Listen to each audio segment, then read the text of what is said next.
जय जय रघुवीर समर्थ. शुकासारिखे पूर्ण वैराग्य जाचे, वसिष्ठा परिज्ञान योगेश्वराचे. कवी वाल्मिका सारिखा मान्य ऐसा, नमस्कार माझा सद्गुरु रामदासा. श्रीराम. मला वाटते अंतरी त्वा वसावे, तुझ्या दासबोधास त्वा बोध व्हावे. अपत्यापरी प्यावी प्रेमग्रासा, महाराज या सद्गुरु रामदासा. श्रीराम. अविनाश हे नाम कल्याण जाचे, करी सर्व कल्याण सर्वा जीवाचे. समर्थे जना उतरायासी पारी, अशी ठेविली मूर्ती कल्याणकारी. श्रमहर्णी तटाकी स्वामी कल्याण राजा, परमदिन दयाळू नांदतो स्वामी माझा. सदय हृदय ज्याचे ध्यान हे आठविता, परमसफळ येतो मोक्ष कल्याण हाता. जय जय रघुवीर समर्थ. योगीराज श्री कल्याण स्वामी महाराज की जय. जय जय रघुवीर समर्थ.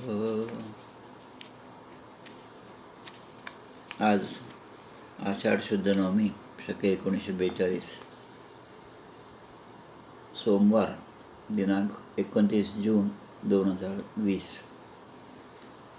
योगीराज श्री कल्याण स्वामी यांच्या 306व्या पुण्यतिथीनिमित्त आपण त्यांच्या कार्याचा आणि त्यांच्या रचना, त्यांच्या ग्रंथांचा थोडक्यात आढावा घेत आहोत. कालपर्यंत आपण श्री कल्याण स्वामींनी स्थापन केलेल्या अनेक मठांची थोडक्यात माहिती पाहिली. आज आपल्याला श्री कल्याण स्वामी कृत ज्या आरती आहेत त्यांच्याबद्दलची माहिती पाहिजे. सर्वात महत्त्वाची आणि आपण जी रोज म्हणतो ती आरती म्हणजे ब्रह्मा विष्णू हराधिक मानसी ध्याती, दयाळा मानसी ध्याती. सुरवर किन्नर नारद तुंबर कीर्तने गाती, आगमने गमवदती श्रुती मंदली गती, दयाळा मंदली गती. तो आम्हा पूर्ण कामा मानवा प्राप्ती. जय जय जय जय. आरती श्री गुरु स्वामी समर्था, दयाळा स्वामी समर्था. काया वाचा मने प्राणे ओवाळीन आता, ऋषीवर मुनीवर कवीवर ज्ञानी तुझे स्थापियले, दयाळा तुझे स्थापियले. षडदर्शनी मत्तगुमानी पंथ चालिले, अपरंपरा परात्परा पार ना कळे, दयाळा पार ना कळे. पतित प्राणी पदा लागुनी कल्याण झाले. जय जय जय जय. आरती श्री गुरु स्वामी समर्था, दयाळा स्वामी समर्था. काया वाचा मने प्राणे ओवाळीन आता. जय जय रघुवीर समर्थ. दुसरी एक महत्त्वाची आरती म्हणजे समर्थ रामदास स्वामी आपले सद्गुरू यांची आरती योगीराज श्री कल्याण स्वामींनी लिहिलेली आहे. ते सुद्धा अनेक ठिकाणी म्हणण्यात येते. साक्षात शंकराचा अवतार मारुती, कलीमध्ये त्याची झाले रामदासाची मूर्ती. आरती रामदासा भक्त विरक्त ईशा, उगवला ज्ञान सूर्य उजळूनी प्रकाशा. आरती रामदासा 20 दशकेचा दासबोध ग्रंथ केला, जड जीवा उद्धरिले नृप शिवाजी तारिला. आरती रामदासा ब्रह्मचारी व्रत ज्याचे, रामरूप सृष्टी पाहे, कल्याणाती लोकी समर्थ सद्गुरूचे पाया. आरती रामदासा. नंतर आपण धुळे येथील बाळांक 241 जी आरती दिली आहे ती काकड आरती समर्थांची. ओवाळा ओवाळा श्री गुरु रामदास राणा, श्री गुरु रामदास राणा. पंचही प्राणांचा दीपक लाविला जाणा, तिमिर अज्ञान योगे उजळल्या वाती, योगे उजळल्या वाती. ज्ञानयोग प्रगटला तेने प्रकाशली ज्योती, निर्गुण निरंजन श्री गुरु रामदास, जय गुरु रामदास. दर्शन मंगलप्रद कल्याणाचा कळस. आणि जवळपास रोज संप्रदायामध्ये म्हणण्यात येणारी जी आरती आहे ती म्हणजे आपली दासबोधाची आरती धुळे येथील बाळांक 106 दिलेली आहे. वेदांत संमतीचा काव्य सिंधू भरला, श्रुतिशास्त्र ग्रंथ गीता साक्ष संगम केला, महानुभाव संत जनी अनुभव चाखिला, अज्ञान जड जीवा मार्ग सुगम झाला. जय जय दासबोधा नवविधा भक्तिपंथे, रामरूप अनुभवी चातुर्य निधी मोठा, माया चक्र उगवी, हरिहर हृदयींचे गुह्य प्रगट दावी, बुद्धचे सिद्ध झाले असंख्यात मानवी.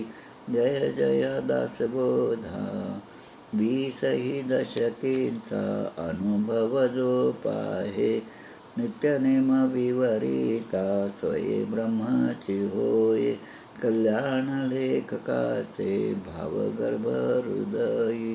जय जय दासबोधा.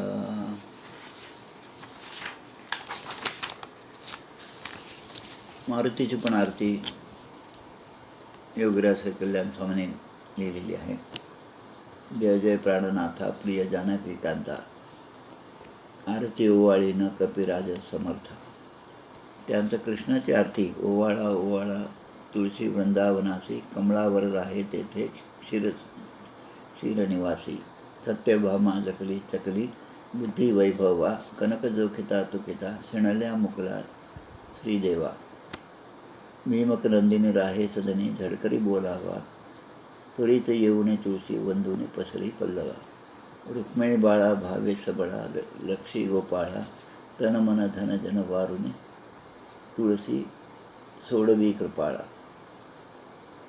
तुळसी गंगा भजना श्रीरंगा मंजुळी माळा, जनकल्याणा श्री गुरुचरणा पूजन मनमाळा. श्रमहरणी नदी तिची पण आरती त्याने रचली आहे. रघुवीरस देह श्रम झाले हरुणी, प्रवाह तू घेसी, भवश्रमहारक म्हणून नामाते धरिसी, दर्शन मात्रे हरती असंख्यागरासी, आदिशक्ती परमेश्वरी कैवल्यादेशी. जय देवी जय देवी जय श्रमहरणी, दर्शन मात्रे पाने दुस्तर भवतरणी, तव तीरी ज्याचा वास मोक्षप्रद त्यासी, अगणित गुण नकळे आगव निगमासी, त्रिविध तापहारके काय वर्णो महिमेसी, श्री गुरु कल्याण पददायक होसी. अजून एक विशेष आरती म्हणजे त्याने रचलेली ब्राह्मणाची आरती. ही धुळे येथील बाळांक 52 आहे. सरोवर मुनिवर वंदिती द्विजवर्या, विधिवर हरिहर सुंदर पूजिती गुरुवर्या, शमदम साधन शांती ब्राह्मण निजचर्या, निगमागम षष्टक वरदश अष्टक सूर्या. जय देव जय देव जय वेदमूर्ती, सद्भावे आरती जनपावन कीर्ती, मधुरागर क्षीरसागर निजतनया वर्तो, कौस्तुभधर भवपरतर तीर उतरी सत्वरतो, ब्राह्मण पद हृदयावरी लांछन मिरवितो, सद्गुरुवर कल्याण स्मरणी तत्परतो.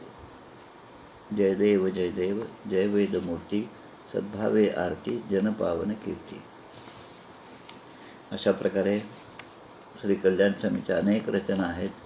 त्यामध्ये स्फुट प्रकरणे आहेत, चौचरणी ओव्या आहेत, स्फुट श्लोक आहेत, अष्टपदी आहे, सवयी आहेत, भोपाळ्या आहेत, आरत्या आहेत आणि पदपदांतरे पण आहेत. या सगळ्यांच्या पदसंख्या जी आहे जवळपास 1448 एवढी भरते.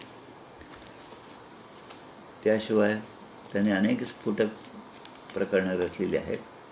त्यामध्ये महावाक्य पंचीकरण ग्रंथ, ज्यामध्ये 771 ओव्या दिलेल्या आहेत. त्यानंतर आहे सोलीव सुख, जे आपल्या ग्रंथराज दासबोध जो आहे बेलसरांनी संपादित केलेला, त्यामध्ये सोलीव सुख दिलेलं आहे. मुळामध्ये हे प्रकरण कोणाचे आहे, समर्थांचे आहे का कल्याणाचे आहे, असा प्रश्न निर्माण झाला होता.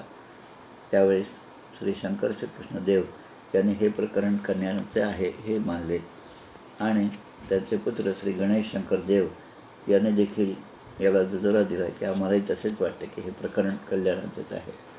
या प्रकरणातच त्याला आधार आहे. त्यामध्ये एक चरण आहे, कल्याण म्हणे जी रामदासा. समर्थाने आपल्याला रोकडे ब्रह्म कसे दाखवले याचे वर्णन कल्याणाने या प्रकरणात केले आहे. जे भवसमुद्री पोळले, विषयामध्ये अंध झाले, 84 वाहू लागले, मार्ग सुचेना तयासी. ऐसे विश्व बहुत बुडाले, मी जीव म्हणून धावू लागले, मुळीचे स्मरण विसरले, मी कोण ऐसे.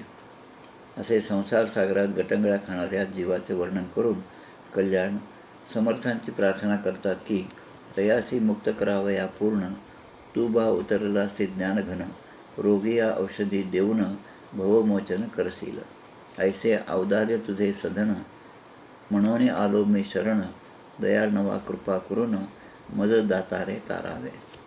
आपण आपणा ते पावे, ऐसे माझे मनी बोलावे, ते दातारे गोचर करावे, रोकडे ब्रह्म. आणि ऐसा शिष्याचा प्रश्न ऐकून पुढे उभी आहे. समर्थ म्हणाले, बरे ध्येयी निजवस्तू. असे म्हणून समर्थाने कल्याणांना मांडीवर घेतले आणि अर्धमात्रा रस काढून पूर्ण फुंकिले कर्णरंध्री. असे हे सोलिव सुख नावाचं प्रकरण आहे. अजून एक त्यांचं आख्यान आहे, ते म्हणजे श्री शुक आख्यान. महाघोर अरण्यात शुकदेवांची वैराग्ययुक्त तपश्चर्या पाहून आता आपल्यास धोका उत्पन्न होणार नाही या भीतीने शचीपती इंद्राला धाक सुटला आणि आपला नेहमीचाच उपाय योजून इंद्र रंभेला म्हणाला, दिसे स्पष्ट अरिष्ट माझ्या सुखासी, त्वरे सत्वरा बांधपाशी शुकासी, क्षणा माझी जिंकून येते तयासी. असे इंद्राला सांगून रंभा निघाली व शुकासमोर उभी ठाकली. आपल्या धर्मकार्यात विघ्न आले हे शुकदेवाने ओळखले, पण नेहमी अशा कामात जिंकण्याचा अनुभव असणाऱ्या रंभेला पराजयाचा नवीनच अनुभव यावयाचा होता. तुझ्या उदरी जन्मतो पुण्यराशी, तरी पावतो सुख संतोष राशी. असे शुकाने म्हणताच दधीजा म्हणे, कोण आश्चर्य मोठे, चमत्कारिली चाविली युग्म बोटे, आणि तळे ना शुकेंद्रू महायोग ठाणे. ही तिची खात्री झाली. हे वर्णन करताना शुकासारखे पूर्ण वैराग्य ज्याचे, अशी ज्यांची महती आहे त्या सद्गुरू समर्थांची, त्या आपल्या समर्थांचे स्मरण कल्याणांना न होणे अशक्यच आहे. त्यामुळे कल्याण स्वामी म्हणतात, रिपू षष्ट जिंकी असा कोण साधू. योगीराज श्री कल्याण स्वामींना समर्थांची आठवण झाली आणि त्यानिमित्ताने आपल्याला श्रेष्ठांनी समर्थांना पाठविलेल्या त्या एक श्लोकी पत्राची आठवण होते. लावण्य सौंदर्य तारुण्य नारी, चातुर्यता चंचळ चित्तहारी, एकांत काळी पडता संबंधू, अभिलाष न करी तो धन्य साधू. श्रेष्ठांच्या या पत्राला समर्थांनी पाठवलेले उत्तर हे देखील ठाऊक आहे. कल्याणानं समर्थांची आठवण झाली. समर्थांच्या पश्चात त्यांच्या प्रमुख शिष्यात सुरू झालेल्या वादाचे स्मरण झाले. त्यावेळी हे आख्यान रचण्याच्या वेळी हा वाद सुरू असल्यामुळे त्या श्लोकात कल्याण स्वामी म्हणतात, वृथा भांडिती निंदिती एकमेका, भरा दुर्भरा कारणे शिष्य शाखा. पुढे आपल्याला लक्षात येतं की दिवाकर गोसावी आणि उद्धव गोसावी यांच्यात झालेल्या वादाला उद्देशून हे 2 चरण आले असले पाहिजे. समर्थांचे स्मरण होताच कल्याण स्वामी लिहितात, सहस्रामध्ये विरुळा एक संतू. अशी समर्थांचे अनेक आख्यानं आहेत. कल्याण स्वामीचे आख्यानं, कल्याण स्वामीच्या अनेक रचना आहेत. कल्याण स्वामींच्या शिष्यांची आणि त्यांनी स्थापन केलेल्या मठांची थोडक्यात आपण माहिती पाहिली. माझं भाग्य आहे की मी या सर्व परंपरेमधनं श्री क्षेत्र सज्जनगड, श्री क्षेत्र डोमगाव, श्री क्षेत्र तडवळ मठ, श्री क्षेत्र कोयाळ मठ आणि श्री क्षेत्र आंबड येथील निर्गुण मठ ही एक पूर्ण परंपरा जी आहे ती समर्थ कल्याण जगन्नाथ स्वामी, यादव स्वामी आणि श्री अच्युताश्रम स्वामी आंबड मठ अशा ह्या परंपरेतील या सर्व मठांमध्ये ग्रंथराज दासबोध पारायणाच्या निमित्ताने मला तिथे राहता आलं आणि त्या देवतेची समर्थांची सेवा करता आली. हे मी माझं भाग्यच समजतो. जय जय रघुवीर समर्थ.